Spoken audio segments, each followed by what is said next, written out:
Lights, camera, action. And you don't need them because you're in your own front room or in your bedroom or looking at your tablet or your device watching Freeview movies as recommended by Van Connor, the man of the moment, one of the country's leading film critics, and my, well, more than average self. It's me, Paul Ross, with you live till 5, and Van Connor for our Freeview roundup. Good morning, Van. How's your week been? I understand you had a rather, shall we say, taxing Easter weekend. Is that right? It was a long one. It involved me on stage singing. That is never a good thing, Mr. Ross. And by the way, the word average has never come close to any description of you, sir. Yeah, mediocre normally, never mind average. Okay, let's start with your first recommendation, and fair play to you.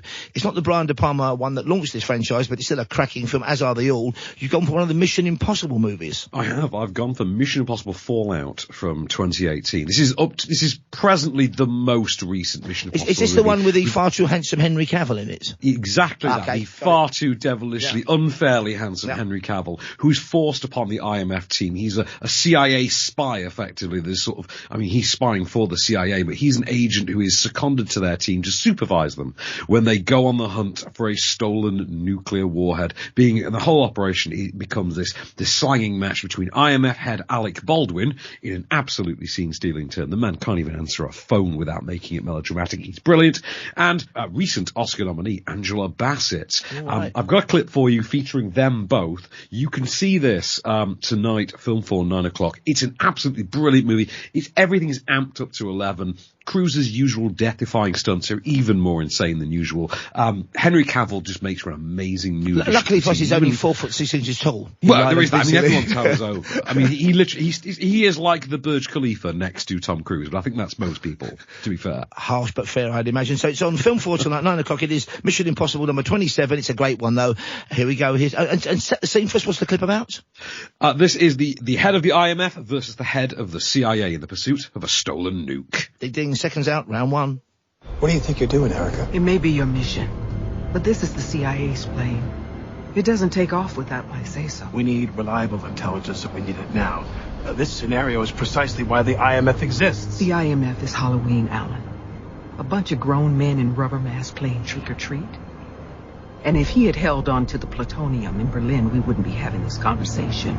And his team would be dead. Yes, they would. That's the job. And that's why I want one of my own men on the scene to appraise the situation. Agent Walker, Special Activities. His reputation precedes. You use a scalpel. I prefer a hammer. My man goes where no one goes. Just once in my life, I'd like to be part of a conversation where somebody says, if your man had held on to the plutonium in Berlin, we wouldn't be having this conversation. That's a different level, isn't it? One does, you know. Yeah. So as soon as you stop and analyse the dialogue, you realise, I mean, it's a fantastic roller coaster. All the Mission Impossible films are. So I'll be setting record for that one. And I'd urge people to set records for tonight. My recommendation, the first one tonight on Great Movies, which is Freeview, of course, 5 minutes to 11, 10:55 p.m. in the new money from 2016-17, directed by Mel Gibson. Hacksaw Ridge, starring Andrew Garfield, who wasn't the most popular Spider-Man, but he's perfect in this film, based on a true story and a remarkable story, that of a man called Desmond Doss, who was a very kind of innocent Midwestern type, gangly James Stewart type, who was also somebody who was a conscientious objector. Now, he wanted to fight for his country, he wanted to fight fascism, he wanted to help his fellow soldiers, he just would not pick up a gun. And he takes an awful lot of stick for that, as you might imagine. And then, at the Battle of Okinawa, which is one of the most bloodthirsty island battles of the Pacific campaign, he displays the kind of heroism that, had we not been constantly reassured this was not only a true story, they've toned some of it down, you would think it was impossible. So, I mean, I love this film, even though there's a kind of old-fashioned element to it, maybe because he is just such an out-and-out hero, this guy. It's unbelievable what he did, and then goes back to a perfectly quiet, perfectly fulfilling life after the Second World War. I mean, it has a great performance from, I think, Vince Vaughn as well in there. I think it was a lot more nuanced than you'd expect, because he'd been in the comedy wilderness for a good long while at this point, so it was nice to see him swinging back to something a bit more in the vein of where he'd started. But actually, really great direction as well. I feel like we kind of sell Gibson a little shy sometimes, but the man is a great director. I get exposed to this a lot. My mum puts this on constantly. She loves it. I mean, it is pretty good. I mean, I've seen it my share. And Andrew Garfield, though, brilliant in it. Okay, so it's a cracking film. It's on 5 minutes to 11 tonight, so set the record for it on Great Movies. It's an absolute belter. Here's a chunk of the trailer from Hacksaw Ridge. What, you figure this war is just going to fit in with your ideas? While everybody else is taking life, I'm gonna be saving it. And that's gonna be my way to serve.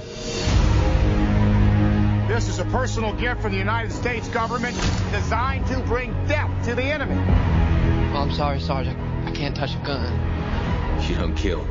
No, sir. You know, quite a bit of killing does occur in war. Private Doss does not believe in violence.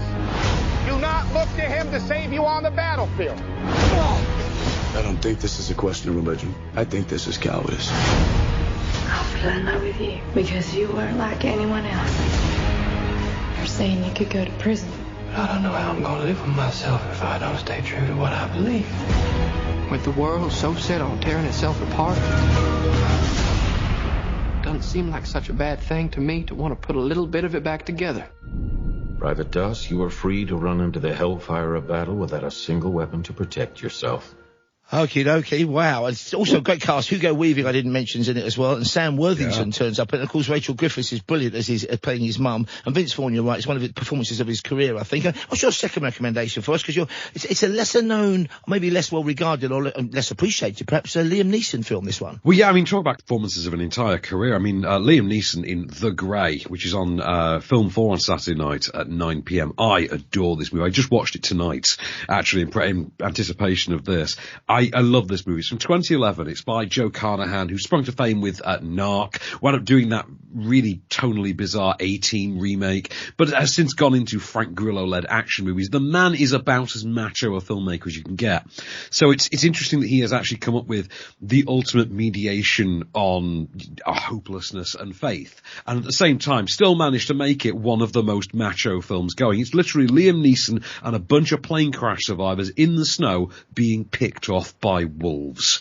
It's awesome. Yep. It's bleak. It's nihilistic. It asks you to really delve into the human condition. And like I say, Liam Neeson, for my money, never been better. It's amazing to me that his career had gone so rapidly in a different direction in 5 years that this wasn't an awards contender. It's curious as well. I think it's a reminder of the truth in that old saying, if a wolf is chasing you, you don't have to be faster than the wolf, just faster than the slowest person in your running group. Isn't that right? So it's very true, it's kind of Lord of the Flies on the move, this one almost, isn't it? Because it's a real indictment in terms of human nature and some amazing sequences in this film. And that brilliant, it's a bit like The Revenant. You get that real quality of grey light, you know, that you think it's just, you know, it's a slightly surreal feel to it because of that, but it's absolutely based in realism, if not a true story. What a great film this is. So when can we see this one then, Ben? So Saturday night, 9 p.m. on Film 4. I tell you, it's a very bleak movie. Don't watch it if you've been through a recent breakup or a trauma or anything, because this might be too much. Believe me, it's a hard watch. But I've got a clip for you of Liam Neeson being his chirpy self in this movie, in the middle of a bonding session around a fireplace with all the guys, when he busts out this story about his old man. Saturday night, Film 4, you will watch it, even if you don't enjoy it. And there was one that hung over the desk in his den. It was only when I was a lot older I realised he had written it. It was untitled. 4 lines. I read it at his funeral.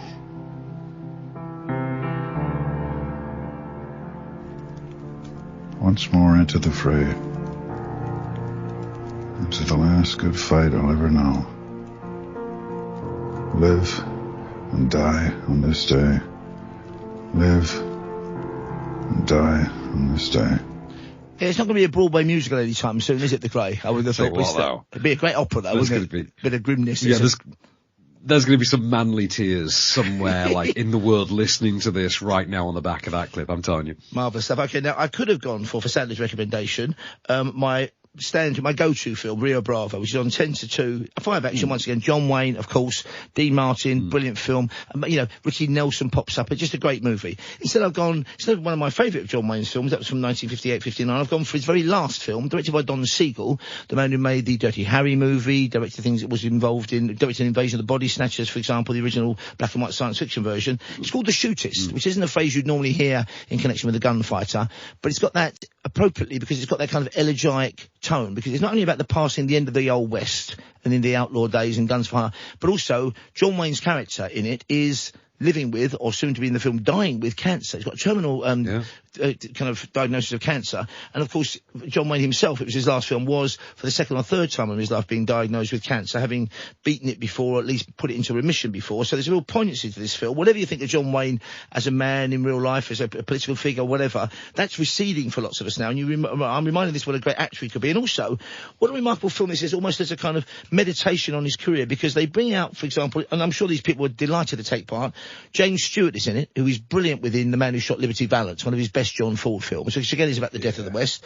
John Carradine turns up, and it was in Stagecoach with him from 1939. John Carradine, who played the kind of the slightly effete guy from the southern states, and Richard Boone's in it, who John Wayne directed in The Alamo, who played Sam Houston. So you've got a cast of people. Lauren Bacall, of course, turns up as a sort of late blooming love interest.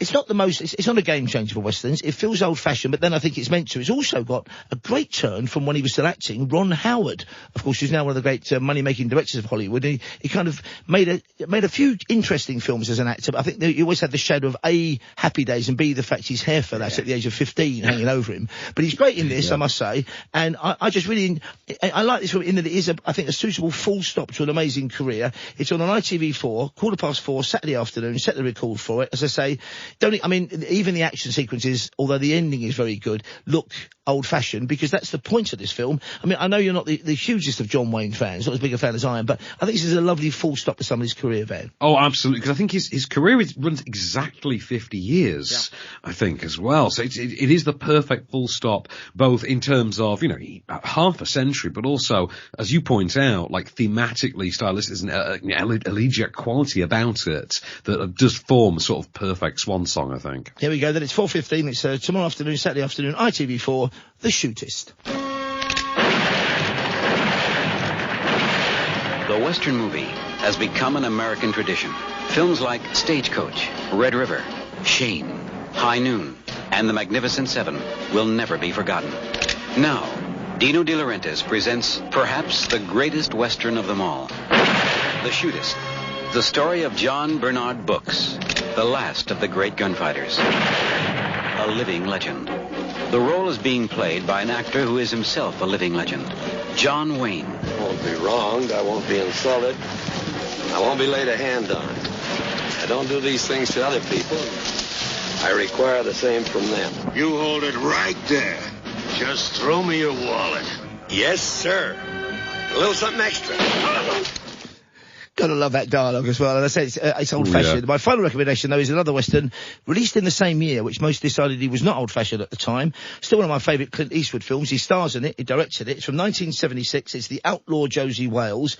Elements of the plot now might seem a little bit cliche, because basically it's the back end of the American Civil War. He's a kind of innocent farmer with his lovely family in the southern states. Nothing to do with the war, not a slave owner, and terror and horrible vengeance is wreaked unfairly upon him. And he then turns into this kind of psychopathic one-man army killing machine. It's a nice long, like a leisurely long film. It's on ITV4, once again ITV4, 9 o'clock Sunday night. I say from 1976. Couldn't be more different, in fact, to The Shootist. Although I would love to have seen a film in which either Clint Eastwood directed John Wayne or they both appeared together. I think they came, I think it was mooted for one in the early 70s, but, for studio type reasons it never happened. That would have been an interesting coming together of two eras. And, I prefer High Plains Drifter as Westerns go from Clint Eastwood, because it's so much more surreal and weird when he points to a person of restricted growth as the town sheriff and makes the citizens paint the town red, quite literally. But this is still a solid Western, but also I think a funny way. People forget what a great comedy director Clint Eastwood can be. Some very funny moments in this film as well, I think, Ben. Oh, absolutely. I mean, the whole thing with this is that this is Eastwood's anti-war movie,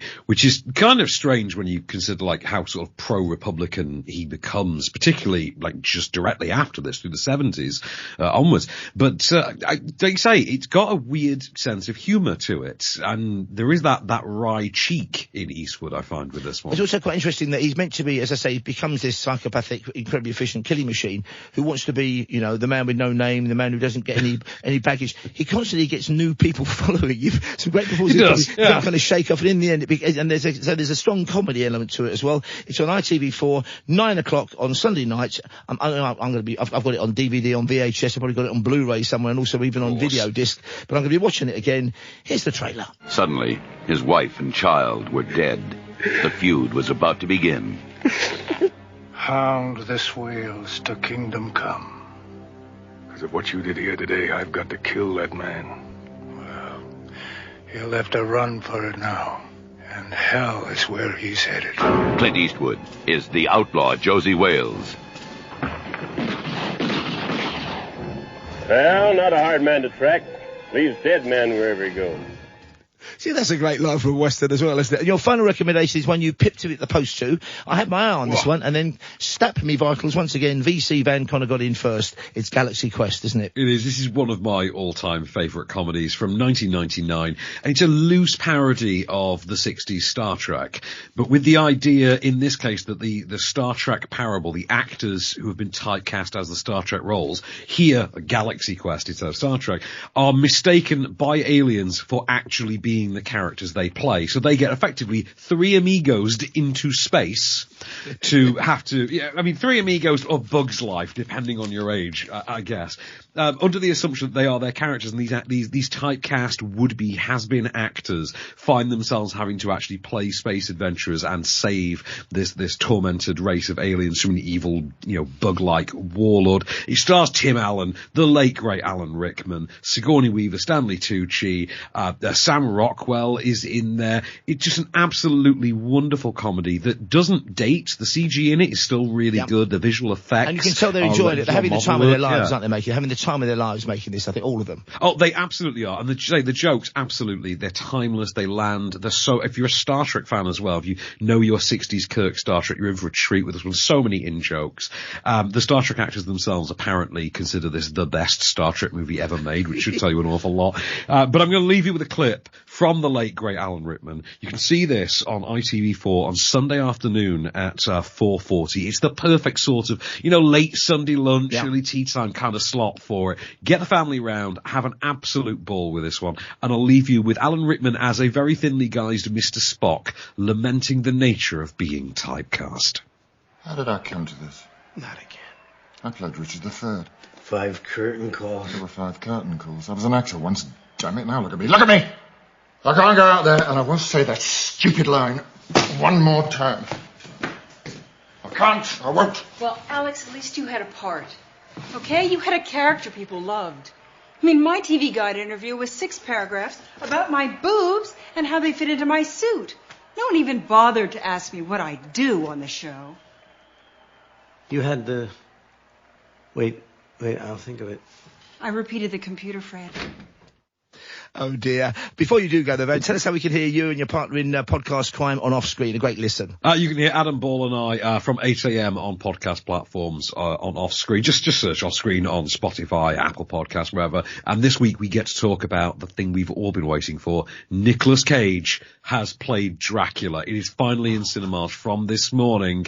And I can tell you, he is going full Bela Lugosi on this one. And have you seen the Pope's Exorcist yet? Have you talked about that on Off Screen yet? No, we haven't, because they didn't press show it. I'm desperate. I mean, how can I not want to see Russell Crowe do an Italian accent? Absolutely. I mean, I've heard him try and do a Yorkshire one, and I'm fascinated. And it looks like a great cheesy horror movie, that one. But Renfield's had some very good reviews as well. Off Screen's always a great listen as well, folks. Available from good podcast providers. And catch Van Connor with me, Paul Ross, each and every Friday at around this time on talkSPORT and talkRADIO. We'll be live till 5.